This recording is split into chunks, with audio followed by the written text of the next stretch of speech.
Ito na, announce mo. Oh, sige. Sa letrang O! Ang rules sa laro na ito, matira matibay, hanggat hindi tinatamaan ang number sa bingo card na hawak mo, panalo ka.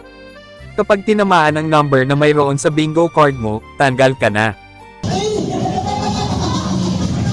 Ang akala ni Mama Lance dito, panalo na siya.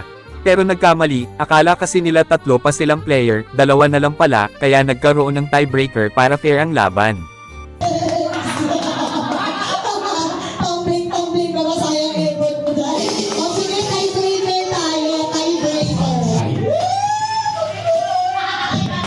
Sige, teka lang, gusto ko si Mami ang buhok. Para ayokong masisi. Oo, siya yung mga kailangan. Sa letrang G!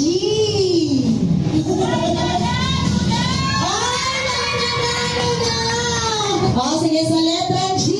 Kawakas, sa part na ito, siya na nga ang nanalo, congrats Mama Lance, hindi ka na mahihirapan magsaing dahil isang mamahalin at branded na rice cooker ang napanalunan mo. Ang